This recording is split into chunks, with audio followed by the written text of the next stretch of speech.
think it's about 8:30, so good morning.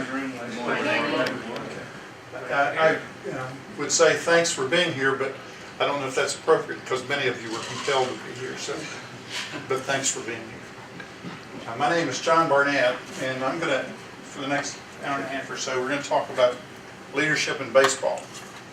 And before we do that, I'd like to get an idea of who you are a little bit. So I'd like to start up with Dr. Bellamy and just Scott this morning. Scott, you got to tell me a couple of things. Tell me your favorite sport, your favorite team, and if you know the year of a team that you can't let go of. What was your sport and team that's still in your mind when you think about sports? Favorite sport to watch is football. Okay. Favorite team is college, University of Tennessee. What year? And the event would be 1986. They won the Sugar Bowl, and I was there. Okay. So you kind of measure everything if it's good or not by that 1986. Good morning. My name is George Smith, and I'm actually a lawyer for a family-owned development company. Great.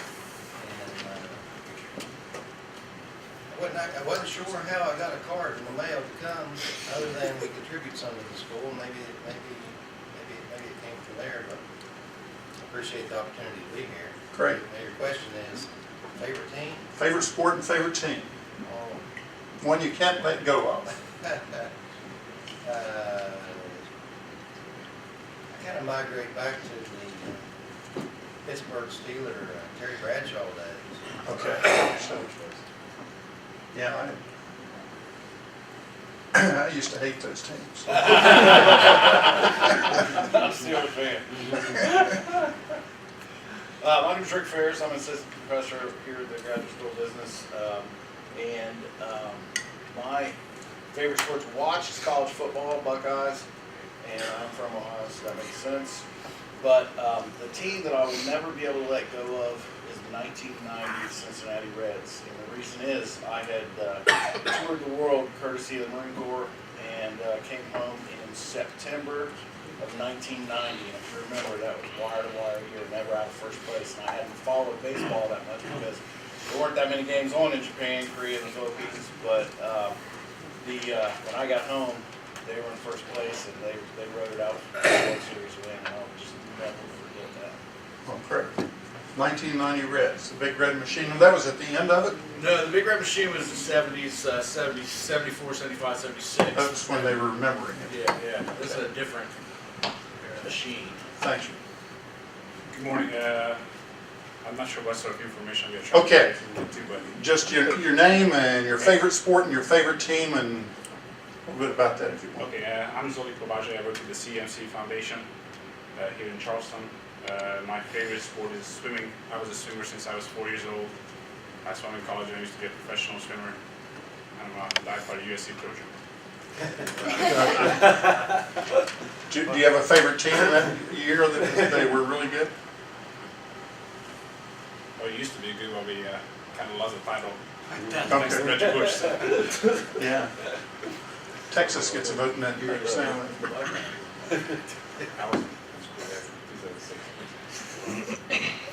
Good deal. My name is David Lukauer. I'm the Cecil Walker Chair of Management here at the College of Business. My favorite sport, bar none, is golf. And like you did, I played golf in college. My hero is Ben Crenshaw. The '95 Masters is probably my favorite. But as a team, the one that I can't let go of is my favorite team, bar none, is the Indianapolis Colts. We too hate the Steelers. And we can't let go of the Super Bowl loss, not the win, the Super Bowl loss in New Orleans, because we were living in New Orleans when they lost. Yeah, that was painful. They met Tavon Austin this week. All right, my name is Musa Senya, and I'm a student here for the MBL program. My favorite sport is soccer. Okay. Favorite team is FC Chelsea in England. So. My grandson's a big Liverpool nut. Hi, my name is Michael Wozleski. I don't guess that I have a favorite sport. I like to play them all. You don't have one team that's special to you? Not really. I enjoy all sports. I Back to when play. what about when you were 10? What? I don't have a team. Check his pulse. I'm not sure he's playing. Borrow my team. He's a Marine, John. That explains a lot. I got it all. I got it. Thank you. My name is Steve Pandey, and I'm an international student from Nepal. And my favorite sport is soccer, and my favorite team is Liverpool. And I've been a fan of Liverpool since I was in 6th grade. You can't stop, can you? I can't stop. And you get up 3 o'clock in the morning to watch them. Right. I understand. They will never play. Okay. Justin Avery, NBAL student. Favorite sport to watch is football, but my favorite team is Tar Heel basketball. Okay. Any particular team? Last championship we had with Tyler Hansborough, Wayne Ellington, all those guys. Great team. My name is Sam Lucas. I'm a student here at the NBAL program. My favorite sport would be football, and my favorite team, of course, is the Dallas Cowboys, the greatest NFL team of all time. Although I hate Ohio State now, I was a big-time Ohio State fan when I was a kid. They hurt my feelings too many times. So I say the biggest year that I remember was '03 when they beat the Miami Hurricanes. My name is Joseph Yusuf. I'm an MBL student here at UC. My favorite sports are swimming and football, soccer, I mean. And my favorite team is Manchester United. Ooh. You guys got some things to talk about. Hi, I'm Kat Claypool. I did my undergrad at the University of Wisconsin, so I am a diehard Badger football fan. You love Ohio State too. Yeah, that's why Rick and I have some issues, but we'll get to that later. But mine was 2010-2011 season because we went to the Rose Bowl, and even though we lost, I went to that one, and a lot of my friends were on the team, and it was good. Okay, great.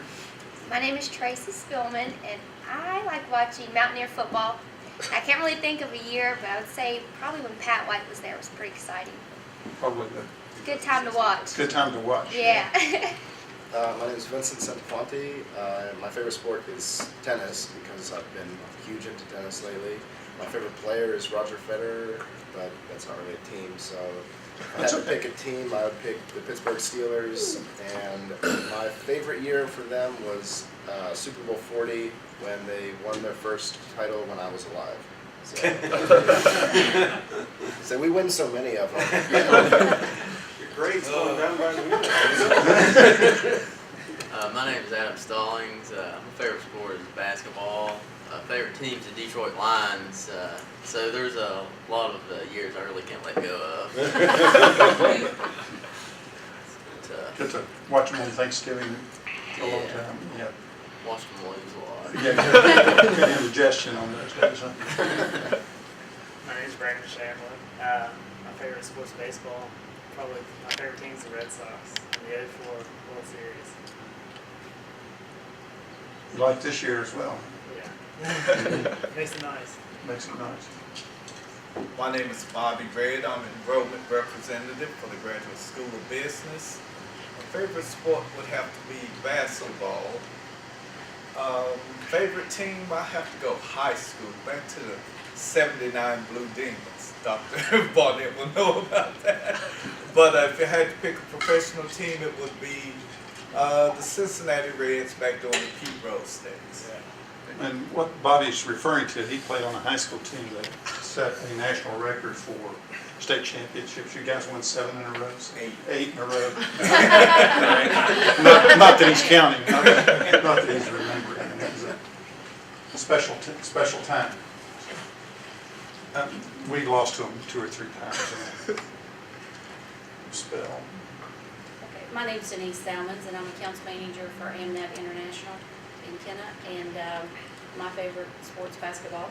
Okay. My favorite team is the Shawnee State Bears. That's where my daughter's currently playing. Oh, great. So, and I don't really have a favorite year. She's played since first grade, so I've had a love for it every year. So, okay. My name is Alice Kiefer. I'm office manager at Lifetime Metal Products in Kenna, West Virginia. And I'd have to say my favorite sport is dirt track racing.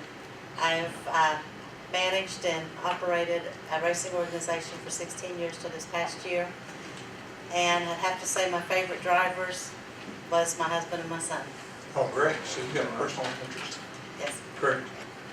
My name's Adam Hintz. I'm a student here at the MBAL program, and my favorite sport is soccer. And my favorite year was probably my freshman year playing for UC, and we made the Elite Eight. But professional, my favorite team is Barcelona back when Ronaldinho was playing. Okay, great teams as well. Well, thanks.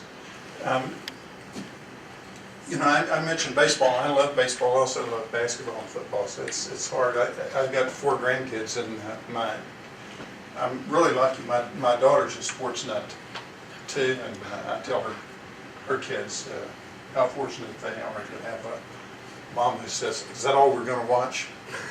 She tends to dominate the TV. But one of my grandsons is a soccer nut. The other is a swimmer and is really into swimming. My youngest grandson is a basketball nut and switches back and forth between Duke and North Carolina, depending on who he thinks is stronger that year. He hasn't locked in yet. Just can't do that. Can't do that. I understand. But I want to talk about my baseball interest with you today, and it's, you know, when they ask if I do that, do a presentation, I said, sure, if I can talk about 2 things that I like, and one was baseball and the other is leadership, so try to combine them. And this is my favorite team. It's the 1956 Brooklyn Dodgers. And I grew up down in McDowell County, and I had a unique upbringing. I was in a coal mining community and had 7 kids in my family, but only 12 in my school. So for my entire grade school years, I was the only person in my class. So my friend at that time was a transistor radio, and I could pick up Brooklyn on the radio. And so I listened to Dodgers games. You know how you get in trouble for being in bed with, under the cover with the radio on? I spent 2 years doing that probably. And Brooklyn won the World Series in 1995 and lost it in 1955, and then won the pennant and lost the World Series in 1956. But for some reason, the 56 team is my team. And I can tell you now that the catcher was Roy Campanella, Gil Hodges played first base, Junior Gilliam played second base, Pee Wee Reese was the shortstop, Jackie Robinson was the third baseman, Carl Furillo was the right fielder, Duke Snyder was the center fielder, Sandy Emrose was the left fielder. They had great pitchers with great names. Sal Magley, that's a great name for a pitcher. They had Don Newcomb, Clem Labine, Roger Craig, and they had a youngster on that team that really was catching everybody's attention, Sandy Koufax. Have you heard of Sandy Koufax? In 1956, he was a member of that team. What do you think his salary was for that year? $5,000. $8,000. How much? $5,000. He made $6,000. He was much higher paid than and Jackie Robinson, the immortal Jackie Robinson, was the highest paid Dodger at that time at $42,000. So it tells you just a little bit about change over time. But I thought that was a great team. They won 93 games and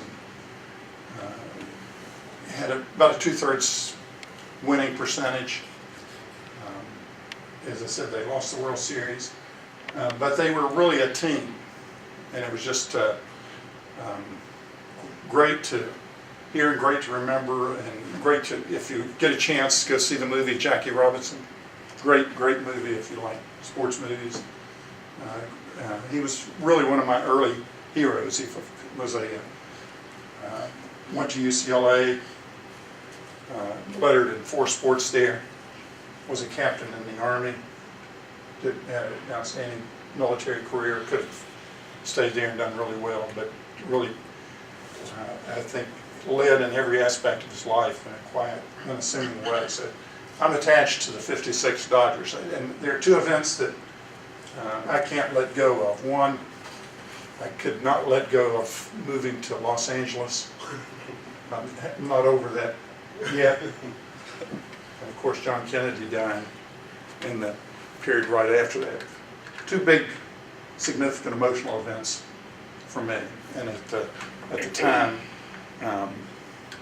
losing the Dodgers was from Ebbets Field and the Bums was a big deal. But anyway, that's why I'm pleased to talk about baseball. Why baseball and leadership? And I think baseball is a great metaphor for looking at leadership. If you think about the role of a baseball manager, and Leo Durocher was the manager. And the great story that you may not know about Leo Durocher is once they moved to Los Angeles, he was suspended for a year. And he was suspended for a year from baseball because when he moved to Los Angeles, he was out carousing at night with women of the night, and it was detrimental to the game. And it would be shows you how times change as well. He had to sit out a year for his bad habits. And I can remember the headlines. Durocher accused of womanizing. So, bad for the game. But anyway, let's think about a baseball manager. What do they have to do? They got to win today's game, right? They got to do that. What else do they have to do? Prepare for the next game. They have to prepare for the next game. Create a lineup. Create a lineup. What else do they do? Manage egos. Manage people. Lead people. See, and I think a baseball manager has to be a manager in terms of that kind of the traditional sense. And they also have to be a leader. Leaders, I think, spend their time and their focus on the right side of their brain. Creativity and imagination. They've got to think not only about the game they're playing today and how am I going to win it and what's my strategy going to be and what pinch hitter am I going to have left in the 7th inning? What pitcher can I bring in the ninth to close this one out? And if I use everything I've got today, what am I going to do tomorrow and what am I going to do next week? Those are leadership skills. Those are right brain. That's creativity and imagination because they're thinking about something they haven't gotten to yet. Managing, on the other side, you think simplistically is history and experience. Baseball managers certainly have to play the percentages. You know, who do you want to put as your leadoff hitter? The kid you like best, or somebody who's going to get on base most often? Who do you want to pick as your cleanup hitter? Do you follow him? You've got to look at percentages. You've got to look at history. You've got to look at experience. You've got to use that and blend it, though, with where are we going next and how am I going to get us there. So I think baseball is a great metaphor for that. When you think about baseball, too,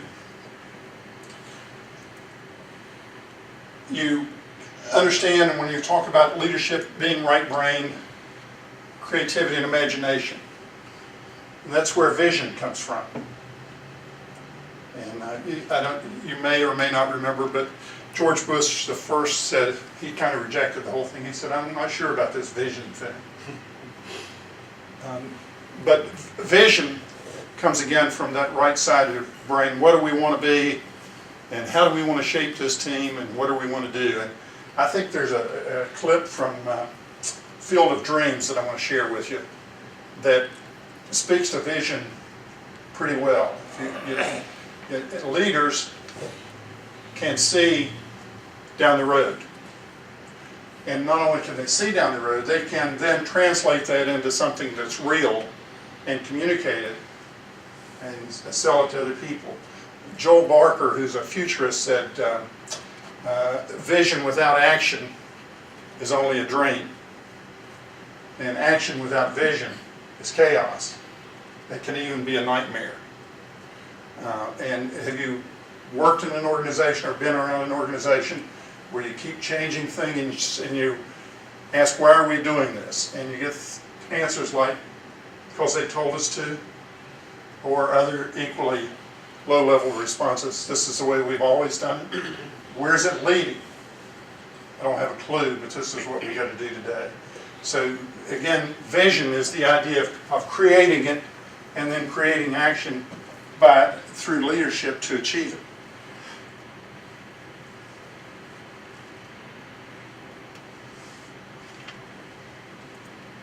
All right, this is fascinating, it is. But the fact remains is that you don't have the money to bring the mortgage up to date, so you're still gonna have to sell. I'm sorry, Ray. We got no choice. Ray, people will come, Ray. They'll come to Iowa for reasons they can't even fathom. They'll turn up your driveway, not knowing for sure why they're doing it. They'll arrive at your door as innocent as children, longing for the past. Of course, we won't mind if you look around, you'll say. It's only $20 per person.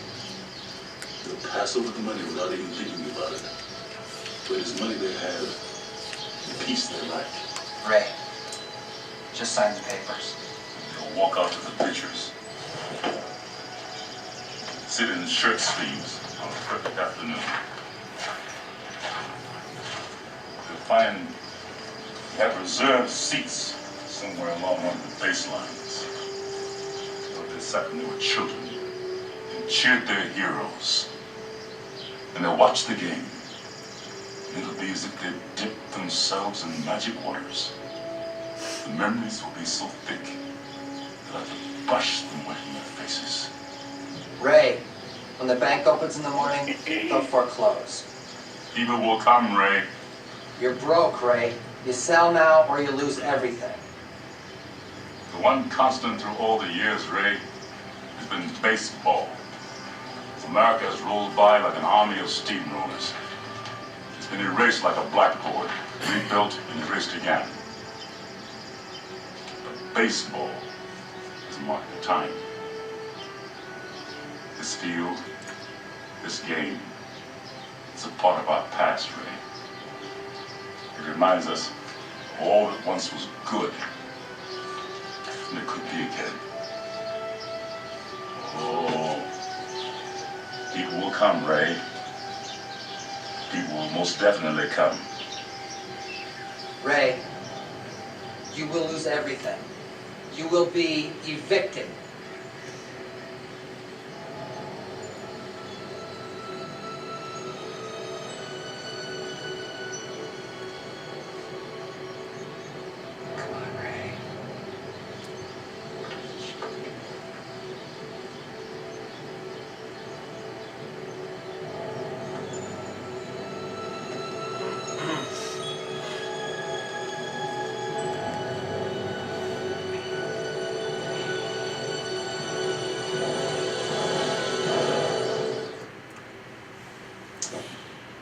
See the quote again that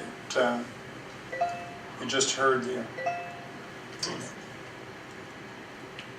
My point here is that leadership, like baseball, stands the test of time. I asked you if you could remember the team, and most everybody could. If I ask you who's the best leader you've ever worked with or for, you might have to think a little bit, but many of us, not much. Because a leader sticks with you and passes the test of time as well. I was doing some interviewing last week for on the doctoral program, and one of the questions that someone asked the students was, what's the difference in your mind between leadership and management? And that's a fairly typical, traditional question. But the answer was unexpected and great. And this guy who works in an international business said, well, if you're a leader, if you're not there, they keep following you. If you're a manager and you're not there, they wait for the next set of instructions. And I thought this person's had some pretty good leaders to work for.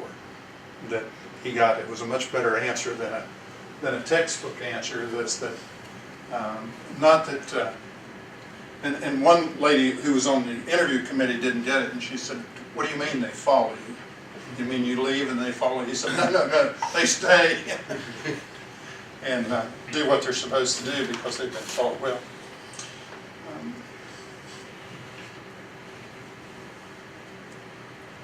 I think I let my timer expire on me.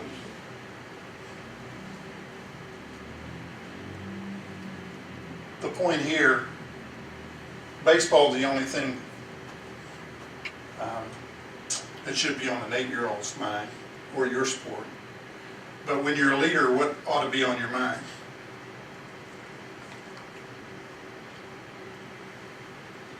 What ought to be on your mind?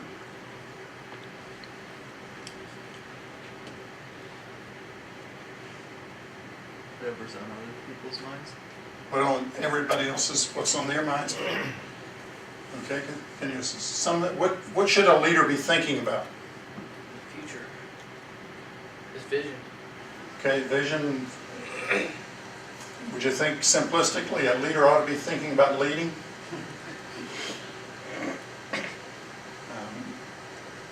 My most challenging leadership moment ever was right after Hurricane Katrina, because I got into a situation that was overwhelming without a clear task, assignment, understanding of the context.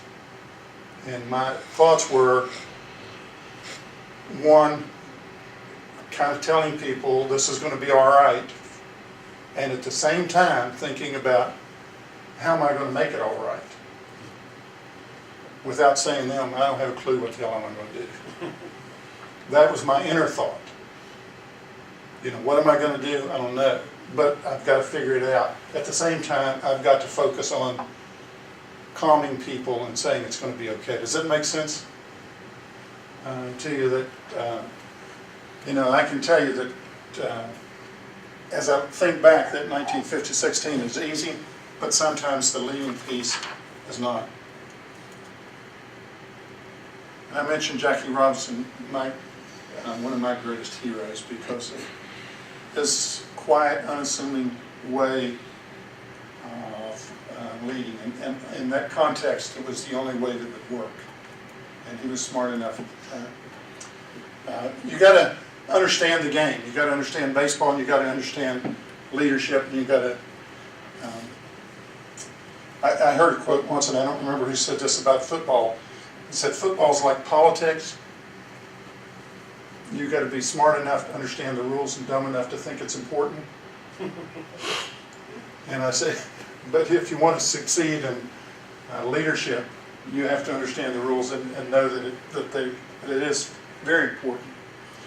So in baseball, you know, it's at every level. It's simply about pitching, hitting, and catching. And leadership is simple too.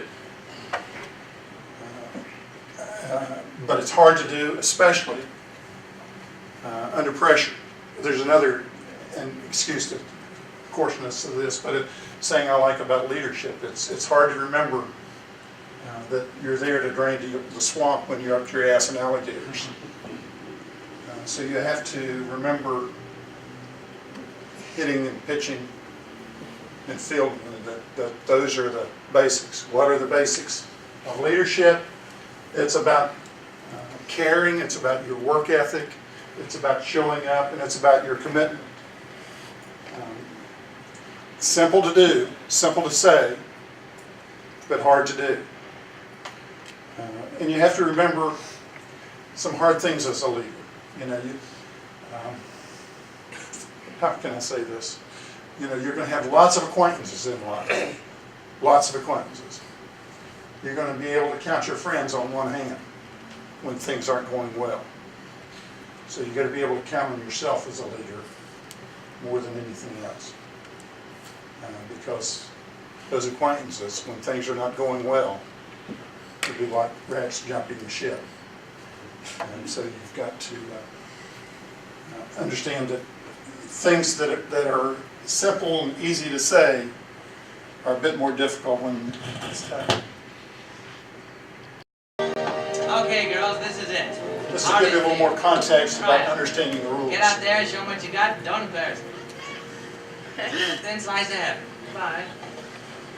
Wait, you're going? Ah, dry your eyes. Yeah, I'm just going home, grab a shower and a shave, give the wife a little pickle tickle, and I'm on my way. I'll see you. Yeah, but Like what?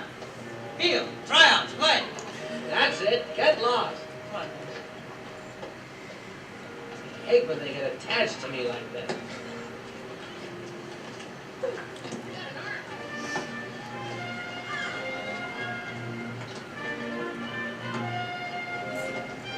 Hey, mate. What? Come here and look at this. Wait a second, Doris. I can't wait much longer, so get up. So? Your so ain't done yet. Watch this. That's it? Yeah, you can't do it, mate. Do it. I could do it. Yeah, how long you been working on it, Doris? It took me about a year. Not counting them 2 months I was in the hospital, that hit me right in the head, bam. Really? Yep. You had to knock you behind, because that looks really swollen. Hey, what the heck kind of a thing is that? I'm you told me joking, today? okay, I'm That sorry. ain't I'm funny. nervous, all right? What are you looking at? Yeah, what are you looking at? Nothing. Yeah, right. All these girls gonna be in the league? You wish. You do wish. They're gonna have 4 teams, 16 girls to a team. That's right. 64 girls. Yeah, what are you, a genius?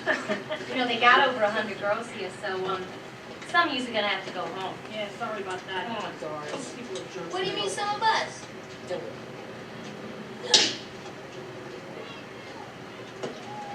Hey, some of them are going home. Hey, how did you do that?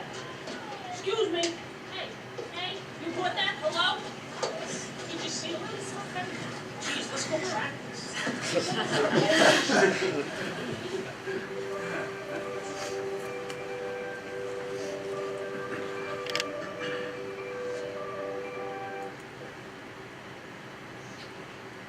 So as you saw there, if you can do that, if you can hit and run and field and throw, then you're a good ball player. You make the team.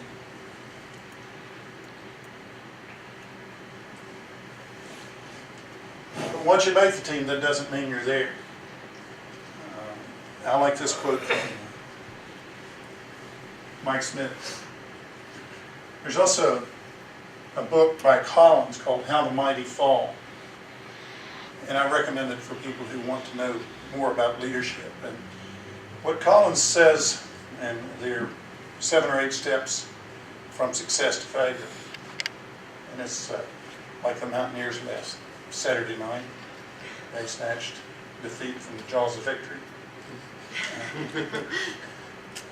What Collins says is when we have the step 3 is hubris born from success. When we think we've got it, when we think we're there, and when we think that we're the success and not the team's success, that's when failure starts. And so when people start breaking the rules and thinking they're more important than others in the whole process, that's when the downfall normally occurs. So I'd recommend that to you because success is fleeting in the leadership business. This is another quote I like from Willie Mays. He was about that time too. He played center fielder for the then New York Giants, and the Dodgers at that time hated the Giants with a passion as well. Didn't carry over so badly when they both moved west. So let's think about leadership a little bit. And what do you admire? What do you look for in a leader? If you want to be led, what do you look for? Confidence. Okay. You want a leader who's confident? What else? Consistent. Okay? Somebody who chooses service over self-interest. Okay? Who leads by an example? Okay? So we're talking about character. So I always say it's C squared. Character and competence. You want somebody who's smart and good.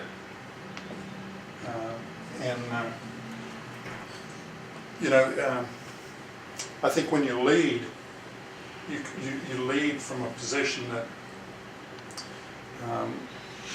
most people who work for you and with you are looking for you to provide character and competence. And then you need to be reciprocal in that trust. And the decision for me always is and was, I think they're good till they prove they're not. And when they prove they're not, by lying, cheating, and stealing, if you will, then you shoot them so you know where they are. You do the organization, you do right by it by getting out that 1 or 2% that's rotten at the core. Does that make sense to you? That's a leadership responsibility. So you can separate, I think, in terms of who do you admire, the character and competence is a pretty good way to think about that. Now, if you're thinking about being a leader, how do you develop these qualities? How do you get there? How do you develop both character and competence? One part of it is easy, you just kind of study. If you're smart enough to learn it. But how do you do it? Any thoughts? I have to get some more coffee if we can't generate some. How do you do it? It's by getting to know the people you are leading first. Okay. Trying to get hands-on. Knowing yourself. Who said that? Okay. I think that if you look at the research, it tells you a couple of things about people who are successful as key leaders. It starts with a healthy self-regard. That doesn't mean an unchecked ego. That means positive self-regard. I can do this. They're also self-aware. Paradoxically, they are also grounded in reality. Pollyanna is not a great leader. Does that make sense to you? I can do this, but there's a job to do, and I can get my arms around it and figure it out, and together we can build an effort to achieve it. That's different than, I'll tell you guys what to do and check back with me. So I think the hands-on piece is to do that. The other thing that I'd ask you is, do you have a mentor? Do you have a mentor? Who do you want to pick for a mentor, by the way? Doc Lukeauer. Okay. There's the A in class. There's the A. Okay. If you get out, you get in those jobs, and you want to grow as a leader, who do you want for your mentor? Somebody who has what you don't have. Okay. You want what they have. Okay. What will they also do for you?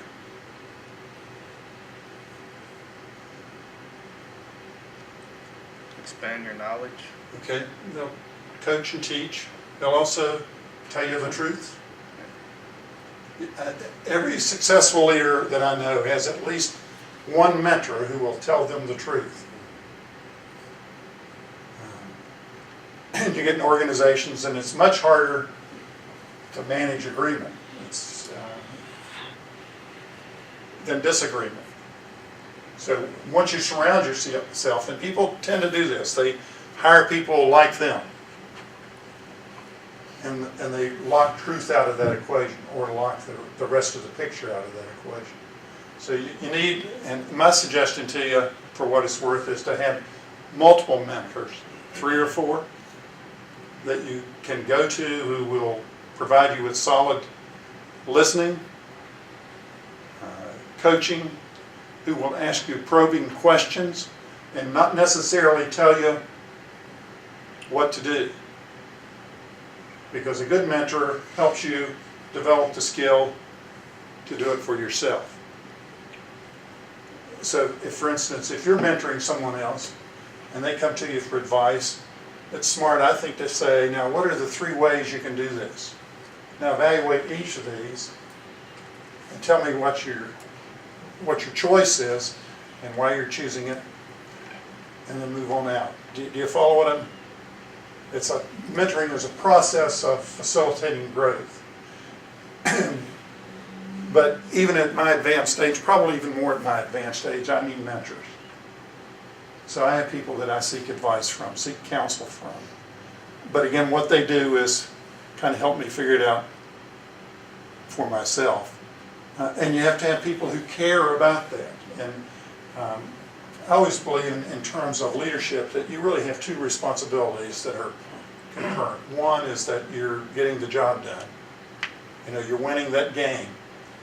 And the second is that you're developing leaders who can carry on when you're not there. So how do you build others? You do that through coaching and mentoring and training. One of the things that you'll find in organizations very often is that when resources get tight, the first cuts that are made are in the people development business, which is, in my mind, the most stupid thing you can do. Because it just escalates the spiral that you're in. So when it's the toughest times you need to be closest in doing more development with your people. John? Yes. Can you react to something or share your insights on this? It's taken me a long time to learn. And it was very hard is we're sort of socialized and led to believe that we have to know everything. And we have to perform well. And it took me a long time to realize that mentors weren't going to appear out of the blue who wanted to help me. Is that I had to learn to ask for help. And I don't know about anybody else in the room, but that is just not something we're taught. I mean, we might be taught to ask questions if we don't understand something, but to genuinely go to somebody and say, you have what I want, or I want to get where you're at. The first thing that I had to do was work on my own humility, to believe that I needed that. Is that your experience, or is that advice you could even give to the MBALs? Because I spent the better part of my life at their age thinking if I had reached out, that would be an indication that I didn't know something.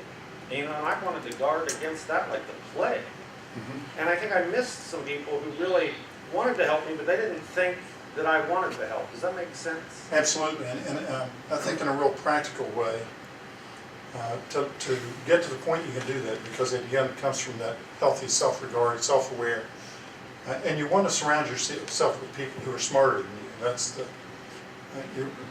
smartest thing you can do. But in a real practical sense, because we're always, think of it like this, leadership is overcoming fear. And when people act nuts, always start thinking about what are they afraid of. Because when you look at the emotions, anger and all that kind of stuff is really close to fear. And sometimes you're fearful of yourself. So a little tool that I use and try to help other people use, and particularly with my grandkids now, I'm trying to work with them in leadership, and I say to them, ask yourself, and even write it on paper, what's the worst possible thing that could happen? And you'll get things like, I get my question answered. And if you say at work, if you ask your boss a question, what's the worst possible thing? Because you conjure up this fear, they're going to think I'm stupid. Well, they probably know that already because of the mistakes you're making. But they'll recognize this as a person who wants to know, who wants to understand. So just as a tool, just say, what's the worst possible thing that could happen here? And then laugh about how ridiculous your answers are, because you conjure up this stuff from the emotional side of the brain that's not real. Does that make sense? I don't know if that helps or not. And it goes back to what I was saying about when you think you got it made, that's when you start losing. That is the point. So kind of understanding the lay of the land and the rules are important. And this gets at the issue you were just raising.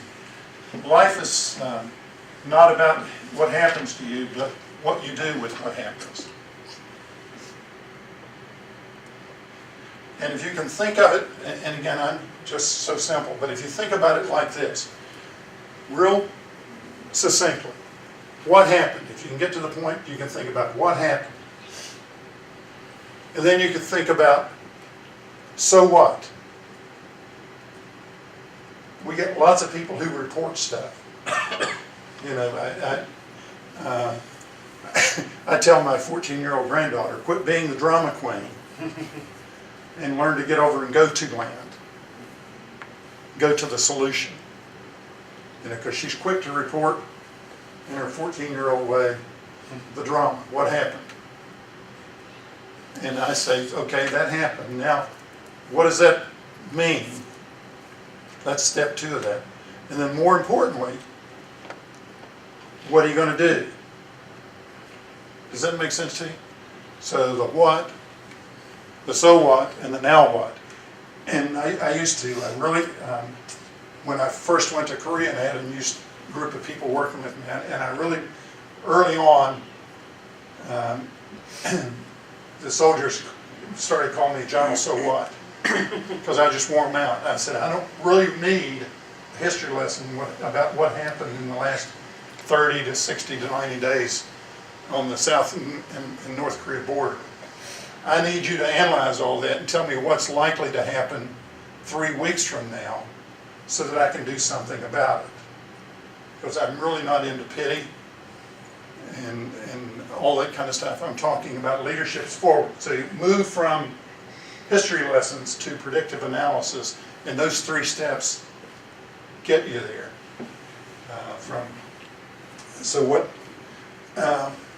There's a great philosopher, Willie Nelson. Anybody know Willie Nelson? Willie Nelson says, for some people, life's a bitch and then you die. Well, I think there's more to it than that. Everybody has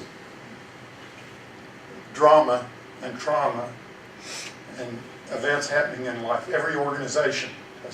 The key to it is, do we recognize those, do we understand those, and then do we act to make it better? So let's watch another little clip here that gets at the rules of the game. Hey, Evan, can I ask you a question? You got a minute? Which team do you play for? Well, I'm a peach. Well, I was just wondering, because I couldn't figure out why you would throw home when we've got a 2-run lead. You let the tying run get on second, and we lost the lead because of you. Now you start using your head. That's that left that's 3 feet above your ass.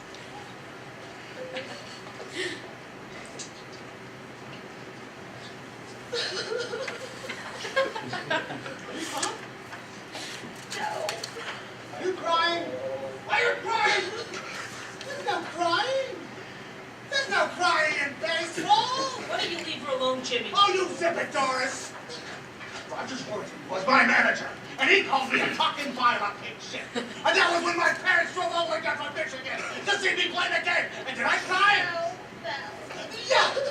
No. And you know why? Because there's no crying in baseball. There's no crying in baseball. No crying. Hi, Jerry. What? She's crying, sir. I didn't mean to do that. Perhaps you chastise her too vehemently. Good rule of thumb. Treat each of these girls as you would treat your mother. You want to tell you look like a penis with a little hat on? You're out of here! Right now, Jimmy, I heard that! You misunderstood me! You can't throw me out for that! No one is gonna fight out!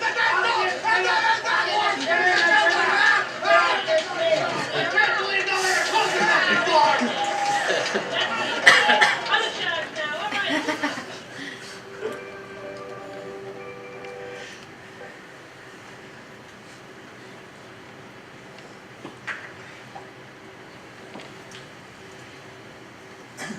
Did you get the leadership picture there?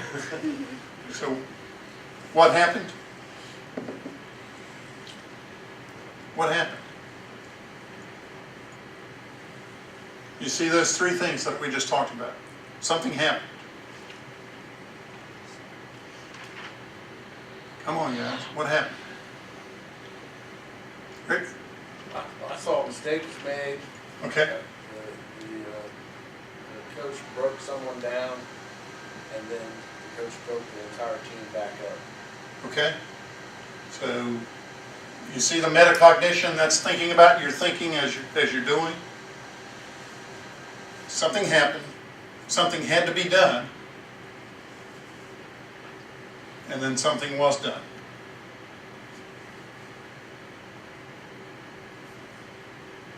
And again, that's leadership. That's right brain. Pretty creative example, would you think?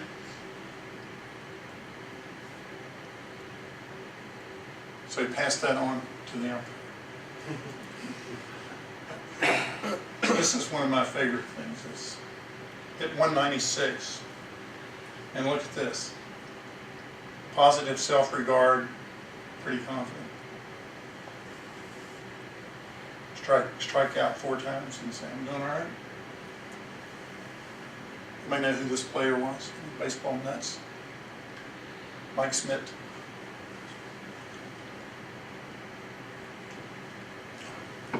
But he didn't give up, see. Just keep leading. So if you understand leadership, again, and I zero in on crisis to make a point. Day leadership, you have minor crisis. Sometimes you have something big that happens, and it really calls for leadership, and that's really when you're tested. And it could happen, as we talked about a minute ago, life happens. Life happens.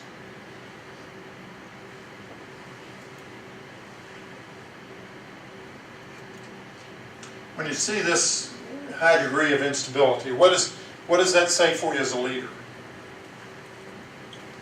When the whole situation is unstable. What's rampant?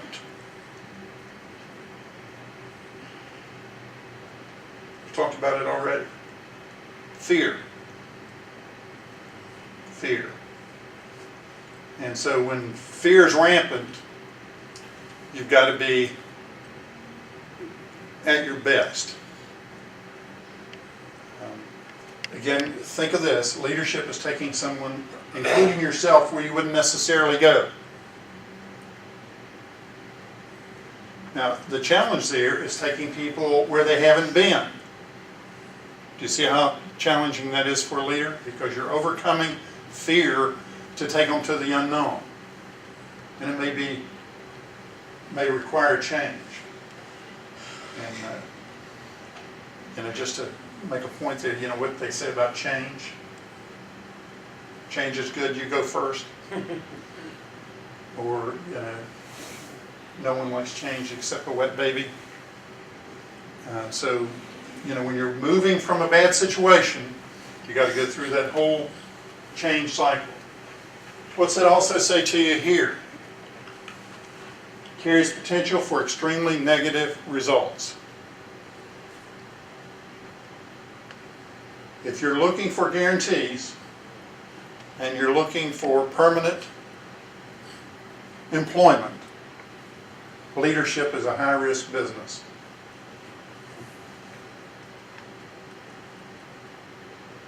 So you ought to take a leadership position realizing what? Could fail, so this may not be forever. And there could be, because I can't control everything that happens. There may be some, it's high risk, high reward. Does that make sense to you? If you want to settle in, then leadership may not be the, I think it's the best game in town, but it's, again, could be high risk.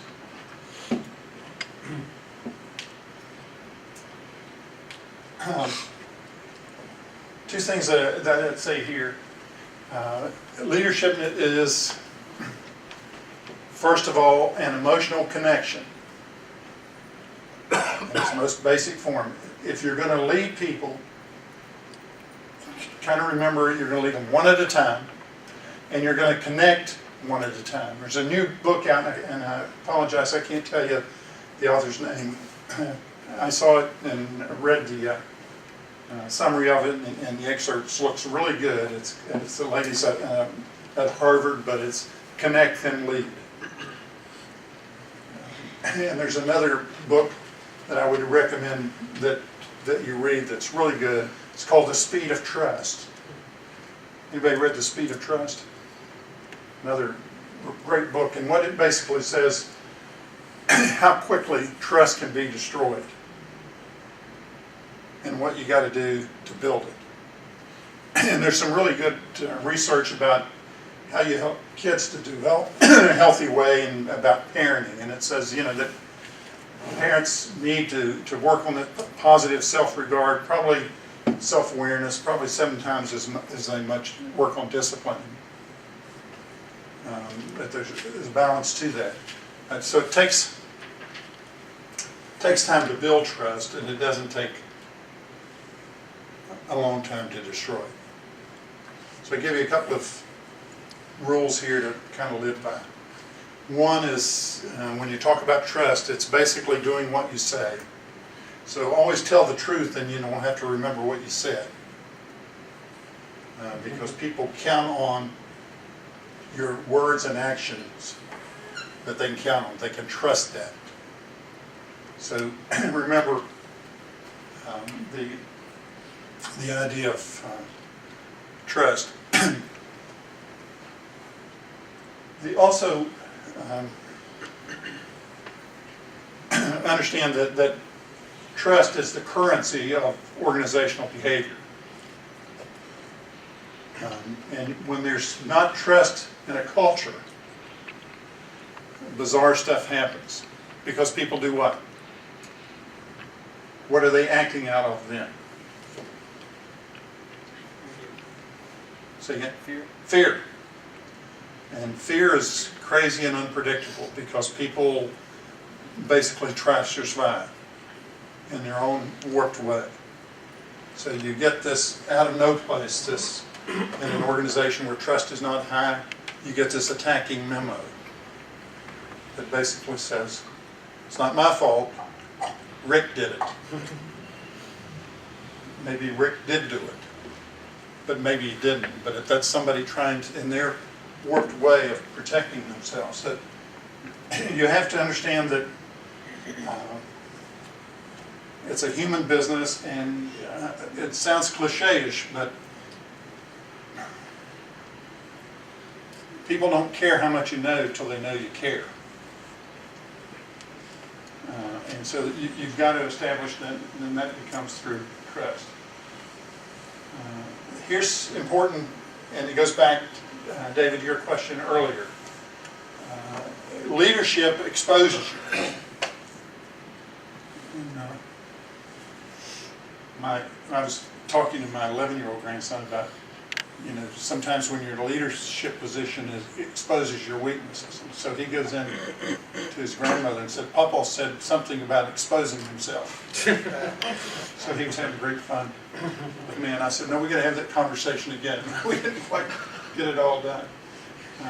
But it shows you what you can do, but it also shows you what you can't. It also judges your preparation.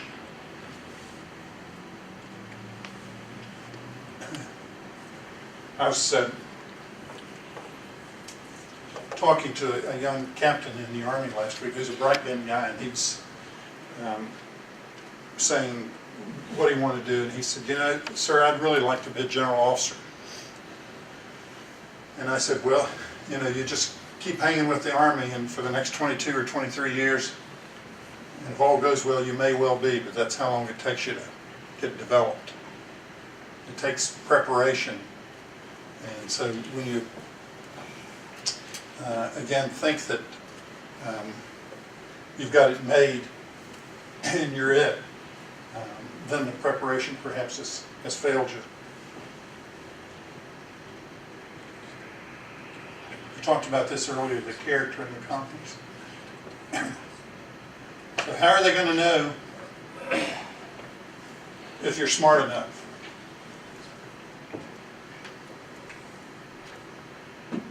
How are they gonna know? How are they gonna?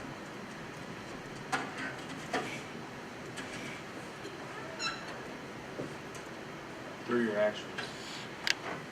Okay. You judge your character a lot by your actions too, but how are they gonna know if you're smart enough? The results. Okay. Gotta get results, you gotta win. Gotta win. One real way is to ask the people in the organization who know most about it. And, you know, I'm sure that you understand the concept of reverse delegation. You don't let somebody else bring a problem to you that you know less about than they do and put it on your desk and leave. Remember the process I talked about earlier of mentoring and coaching? And so they know if you help them solve problems, that this guy or this girl's pretty sharp. They helped me work this out. And they also made me feel good about it because it's now my solution. And sometimes we get that confused about you have to know all the answers. You need to know how to help people get answers, but not necessarily to know all the answers. Let's talk about some examples that you may have experienced. Where, you don't have to name names unless you really want to. But can you think of something, a failed leadership?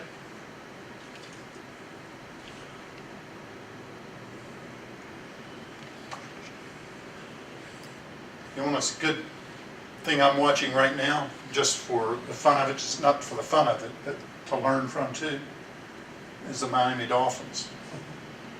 There's some leadership issues someplace. Rick? I had an former man who was really a great man and an outstanding leader, and he died all of a sudden out of the blue. And the thing that he didn't do is he didn't set up the continuity plan that would have made the business viable had he not been there. So he did the first part of leadership, which was being successful, getting results, but he didn't do the second part of developing his success. People, but he didn't have the legal mechanisms in place for continuity. He ignored one piece that became the critical linchpin that brought the business down. I had a fellow who worked for me one time who would, he said, and someone gave you a choice, somebody's either going to fire you or you're going to learn. But he said, I will not hire anybody smarter than me because they'll take my job. And I said, well, that's the first and last time, you know, we're going to have that discussion. So I took him up to Spring Hill Cemetery, and I said, I want you to walk down this row, and I'm sure 8 of 10 people here couldn't be replaced. And I said, you know, my guess is that even their families don't remember exactly where they are right now. So when we think we're that important and we can't let go, then we're failing us as a leader. Any other examples of failed leadership? Why would we look at failed leadership? Why is it important to do that? I think that there's no such thing as failure unless we don't learn from it. Okay. You know, that we have to look at failure.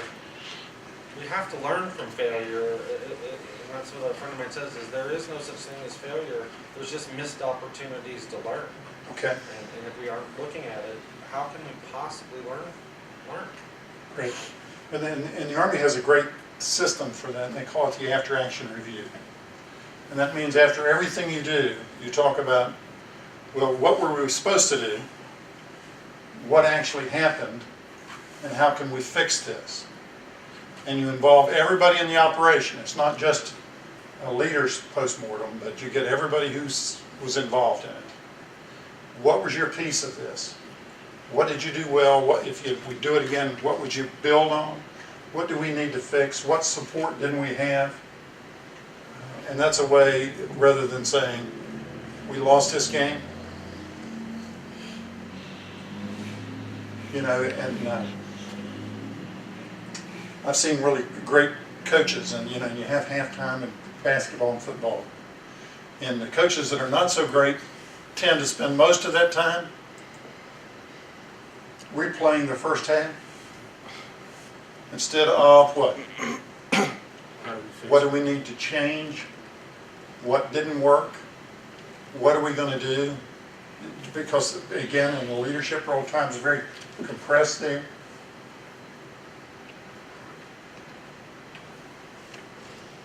Make sense?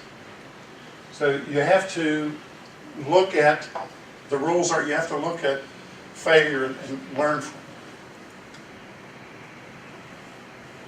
So think about those situations. Rick, let's take yours just for example here. What did it reveal about the character and competence of the leader? The character was untouchable in actions, but neglected ultimately what became the most important piece. And, and I don't want to say anything bad about the person. It's just that you have to take care of. I think what happened was he failed to take care of details that he knew should have been taken care of. Okay. And if you go back to the question I asked you first about, figuring it out, what would this person, what could possibly be something they were afraid of? What happened? They were probably afraid of dying. Probably afraid of dying, of letting go. What else about the organization? If you're insecure and you train somebody to do your job, what do you worry about naturally? Losing your job. You see how it's hard for an insecure person to do that? So, they may look good. And what does it say about the preparation? And then the question for you goes back to that sequence I talked about. Now what? If you know this, what are you going to do?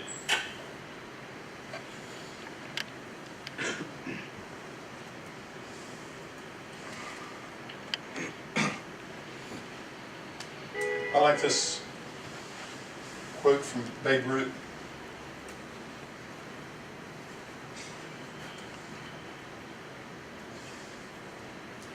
For a long time, the greatest home run hitter ever. But it says, I'm just a player on a team.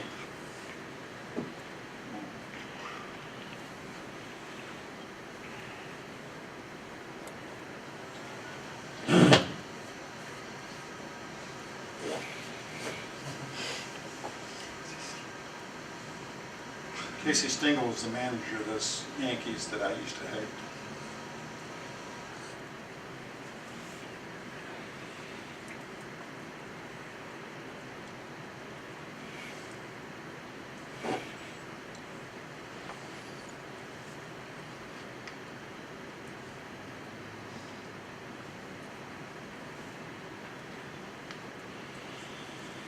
What's this say about leadership, this last quote from Ty Cobb? About swing naturally. What does that mean as a leader? Rather than trying to learn new things, maybe just revert back to how you are. Be yourself. Be yourself. And I joke about this. I used to, in my military days, I would always check my uniform before I went out and make sure that all the ribbons were straight, because it's important in that culture. So I had this full-length mirror, when I get dressed, and my wife would walk by and she said, "General, you look really, really good today." And I said, "Thank you." She'd say, "Now take out the trash, it's your turn." So, and so I say to military leaders at every level, the thing that you need to remember most is you're just another damn soldier. You just have a different role to play, but at heart you're just another troop. Do you understand what I'm saying here? And that's what he's saying about here. Swing naturally. If you try to be pretentious, if you try to be something that you're not, if you try to, and you'll find organizations with leaders who have struggled leading. I like those because sometimes I get paid big bucks to tell them, but they want to find some panacea, magic pill. And I say things to them like, if you'd quit being a jerk, people would work better for you. Now pay me my money.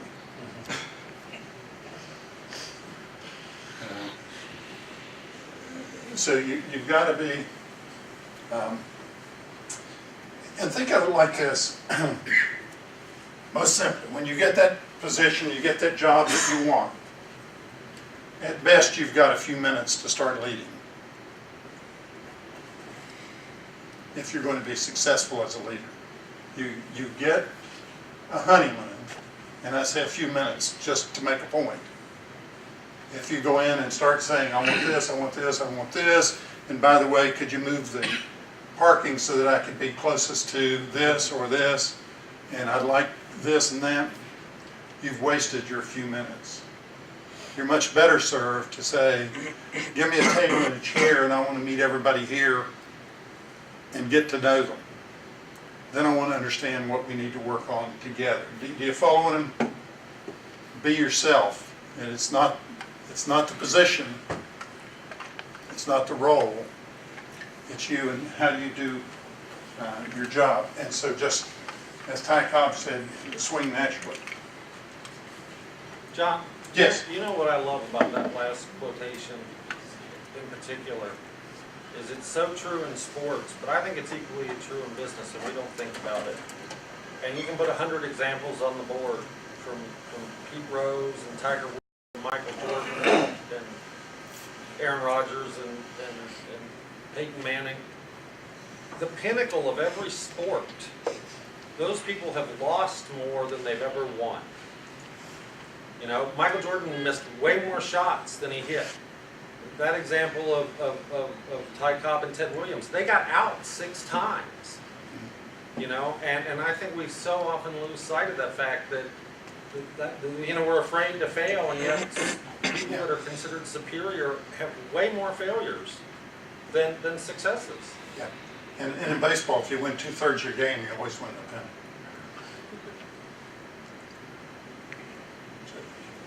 Good point. Thank you.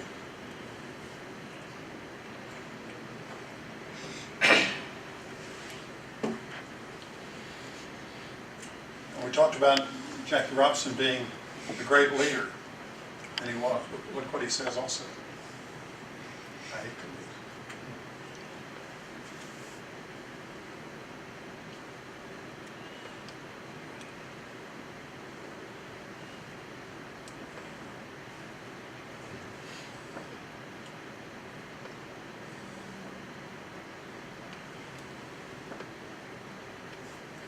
Branch Rickey was the general manager of the Dodgers who signed Jackie Robinson. And I like this quote because he did exactly what he said. So if you want to get the strategy for leadership, first, see first. Now I want to explain this balcony thinking, and I don't know if you're familiar with the concept, but Heifetz, who does a lot of work on leadership adaptability, uses this concept of balcony thinking. And if you would, how many of you went to a high school prom?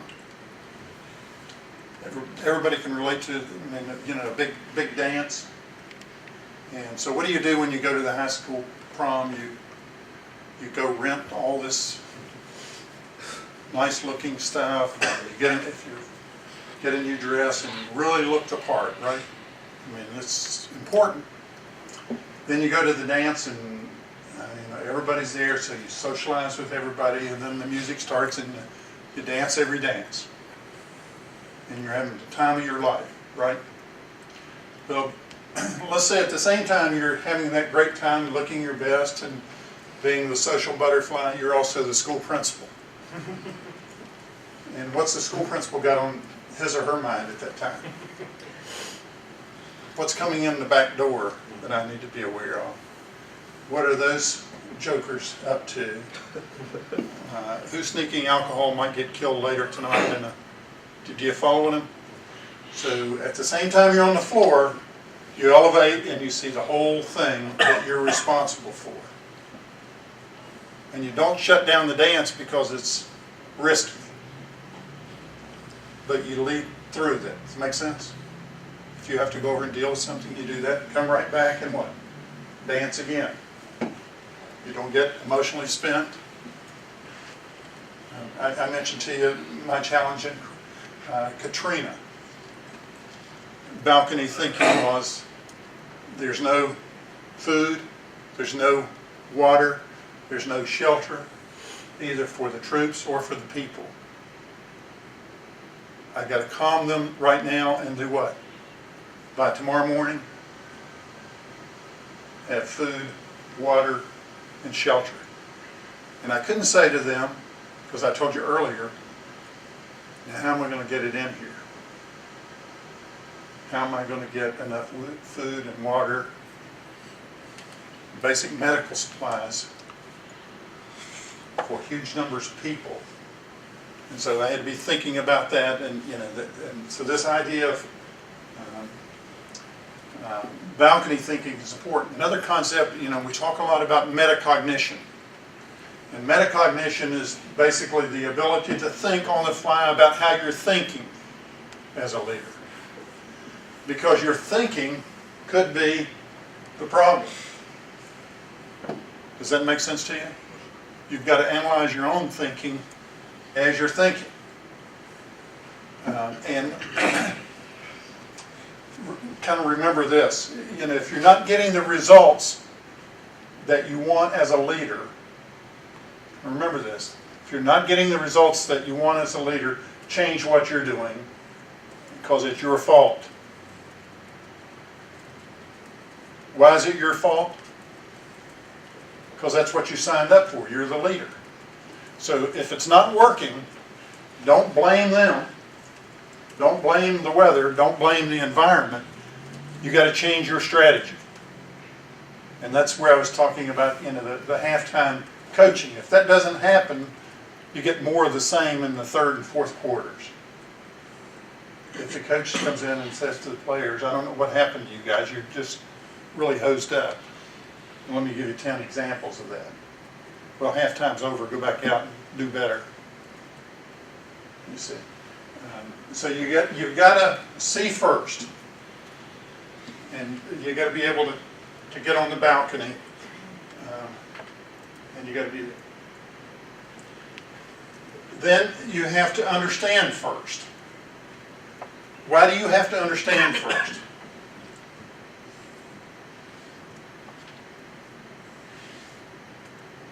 Why can't you wait for somebody to explain it to you? Why do you have to understand? What's your job? You're the leader. Remember that's, taking them beyond this. You see, again, the emotional connection. If you can't connect, you can't lead. How do you connect? One person at a time. Now, sometimes you have to do that indirectly through messages and themes and all that, through strategy, but you've got to make that connection. Then you've got to understand yourself in that. Be self-aware and then hold yourself in positive self-regard. It sounds preachy and sounds simplistic, but it's not complicated.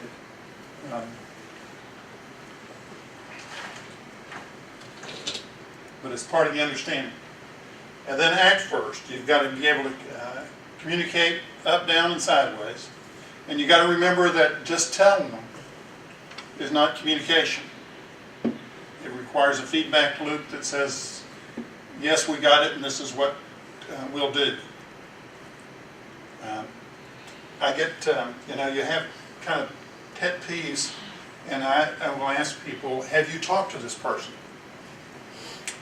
And they'll say yes. And I said, well, what did they say? Well, I really just sent them an email. And I'm saying that is not communication. That's maybe information, but it's not communication. So anytime you want to try to do, particularly in a crisis situation, you want to go there. As a leader, you want to go there so that you can communicate face-to-face with people. If you send them messages or if you send messengers, that's different than the leader who's they're going to trust to help them get through that.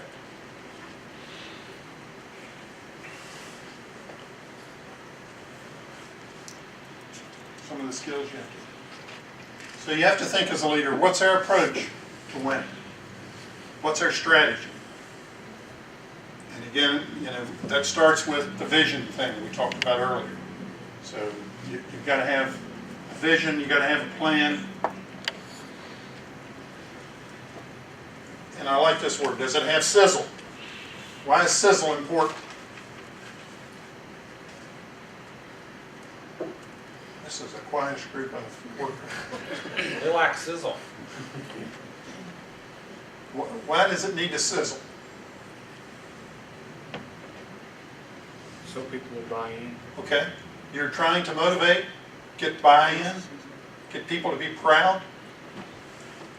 And if it's bland, their behavior is going to be what?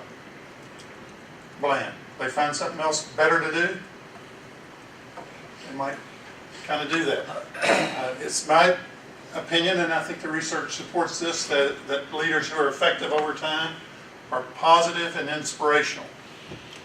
And they can be introverted, but they've got to manage those extroverted skills as well. There's some pretty good debates about all that.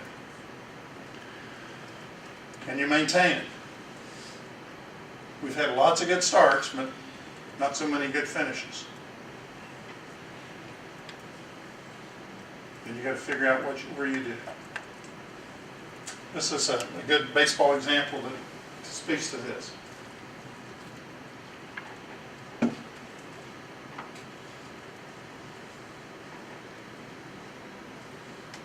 Does he have sizzle in his approach?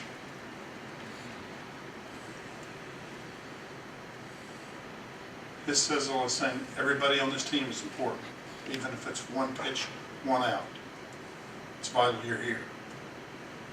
To me, that sizzles.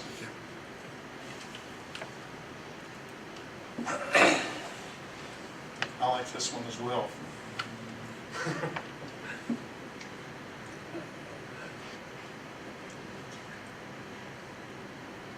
Leadership is not a popularity contest. Because you have to do some hard things sometimes, as you define them as hard. We talked about this earlier, and that's why I think leadership starts inside out. I like the Kouzes and Posner. I don't know if you've used this or looked at it, but how do you do it? Modeling the way, setting an example, and planning small wins. That's the point David made earlier. You don't have to win every game, but you need to win more than you lose and keep moving.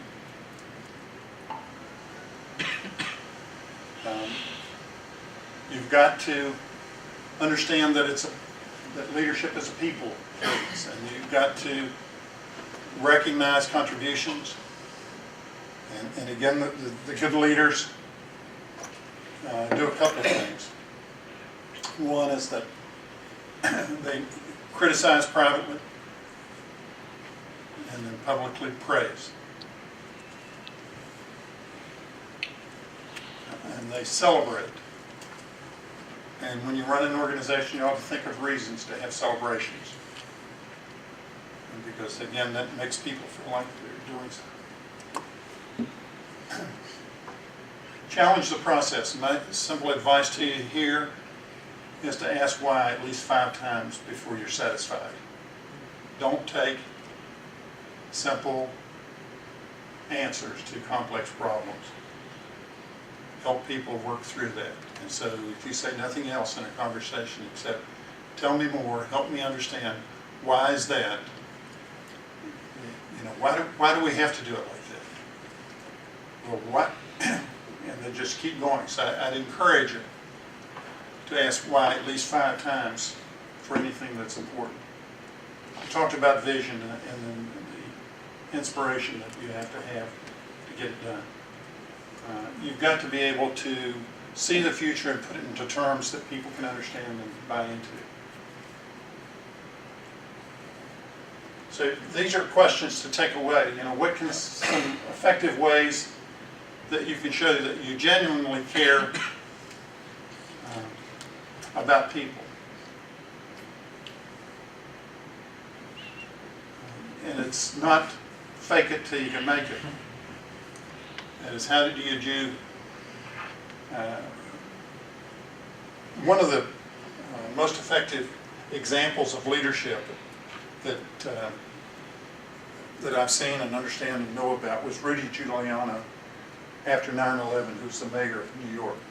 One of his, if you read his book, he talked about how he spent his time after that, and it seemed like he created time. But he said the one thing that he would not do was to miss a funeral. He never missed a funeral. Does that make sense to you? Because he was there when people were grieving the most. So he could never say, I'm too busy, I've got a conflict. And I thought that was a pretty good way of, and again, it may be oversimplified, but you have to be genuine, you have to show people that you in fact do care. But then as you're doing that, you have to think about yourself. And again, it's simple, but my observation and advice to you is to think about taking care of yourself in 4 ways. And you have to first start with the physical part. If you're not healthy, you can't lead. It is definitely a challenge if your health is in the way. So, you know, you find these martyrs that say, I don't have time to do this or I don't have time to do that. Well, they're not going to have time to last.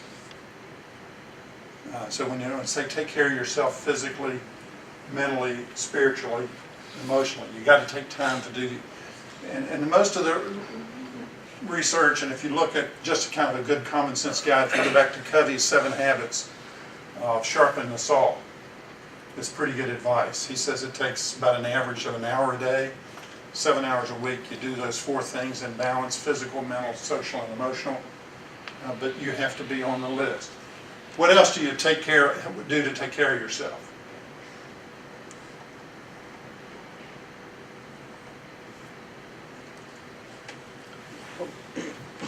Exercise, I guess. Okay, exercise is a good one. Have a work-life balance. Okay.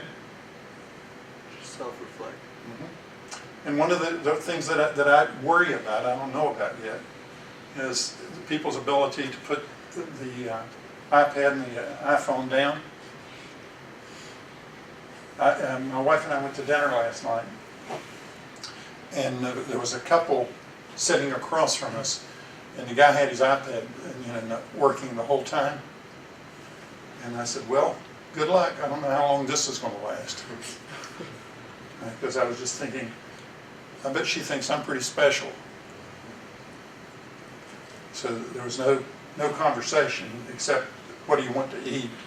She said like this, and he worked on his, and I thought, this is, I just wondered about it. So you have to have an outlet, you have to have a friend, you have to have a mentor. I think most important, you have to decide what it is for yourself. You've got to have something that stops the churning for you. Something that gives you inner peace and meaning. And I know what it is for me, but you have to decide that. Because you've got to keep all that turmoil which leadership creates, especially when it's tough, from eating away at you. And you got to know this too will pass. And there are brighter days ahead. So you have to decide what you can hold on to that gives you that. And we talked about preparation and the importance of spring training. Kind of gives you another metaphor about that.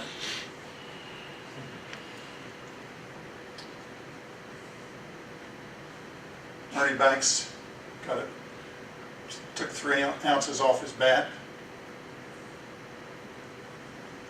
Little tweaks, little change, because he was what he was doing.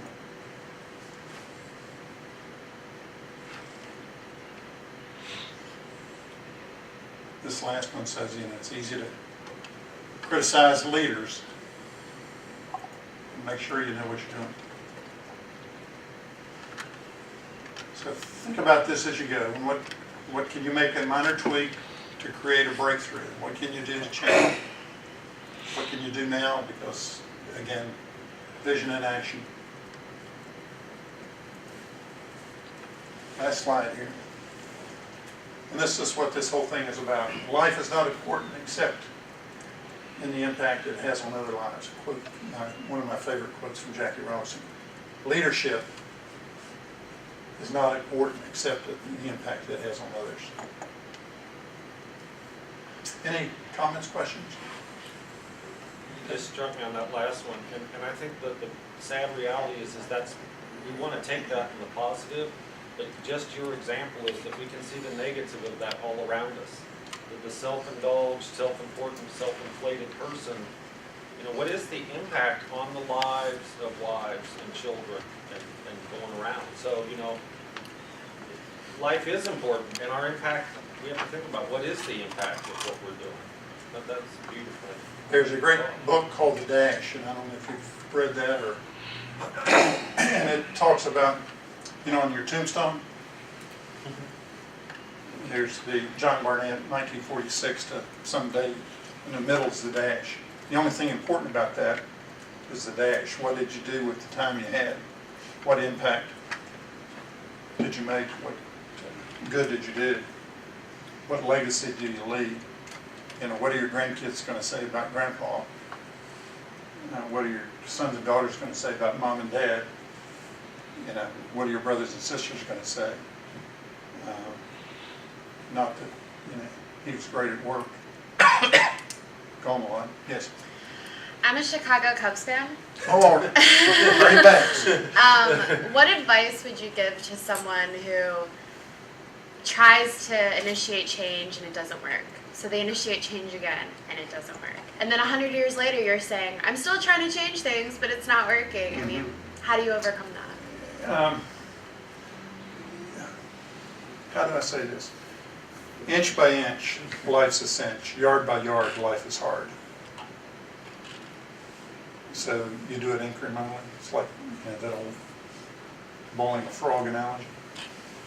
10 years from now, the Cubs could be the Red Sox.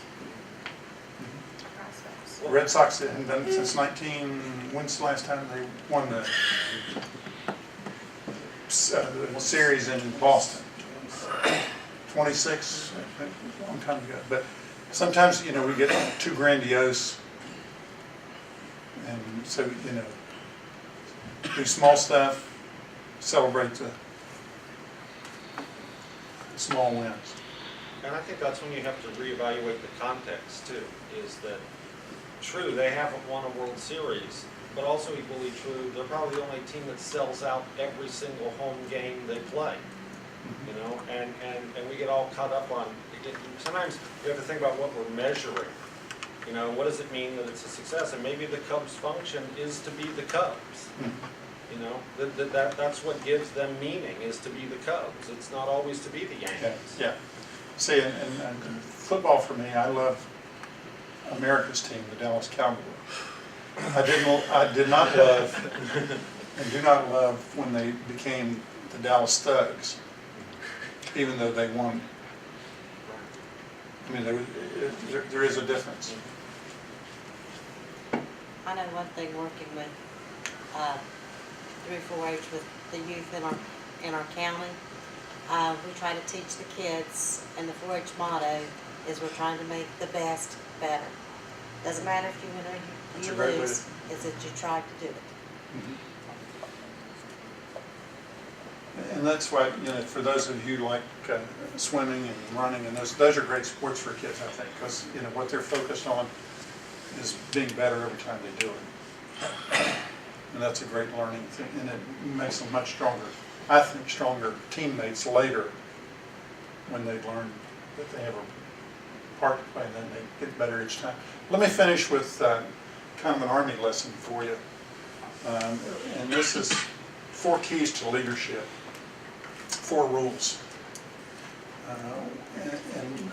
The first of these are in Army terms, is to clean your own weapon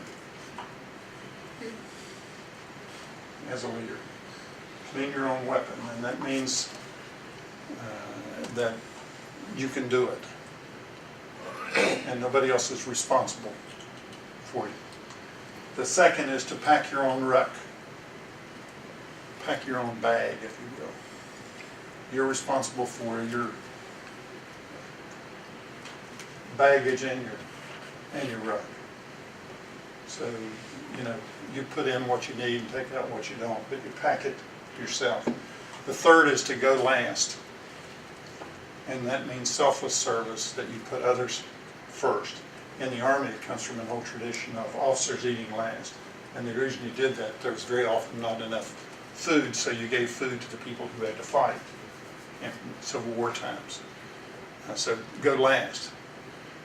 And that's, you know, put your needs secondary. And the way the Army taught it before it became gender neutral was the mission, the man, then me. That's a way of remembering that. And the fourth one is the challenging one, is don't get stuck on stupid. You can be stupid, just don't get stuck. And John Wayne, in one of my favorite quotes from him in a line, he said, life is hard, it's even harder when you're stupid. And then Forrest Gump said, stupid is as stupid does. So if you think it's stupid, or if somebody else tells you it's stupid, get another plan, because it probably is stupid. And so you can, and that's the point we made earlier, you can have failures, but you don't want to get stuck on failures, because then you become a failure. So you have to learn from it. So remember those 4 things. Clean your own weapon, pack your own ruck, go last, and don't be stupid. Okay, I think we're out of time, a little over. I apologize for that. Any comments or questions? Yes. You talked a little bit about trust, and how it's a lot harder to gain trust than to lose it. And this is obviously because defense mechanism we made when we were earlier, like from our first girlfriend and boyfriend, we put all our trust into them and they broke our hearts. And we talk a lot about putting trust in our leaders, but what about the other way around? A leader's trust in the people underneath them? Yeah, I think that the way you build trust is just to do what you say.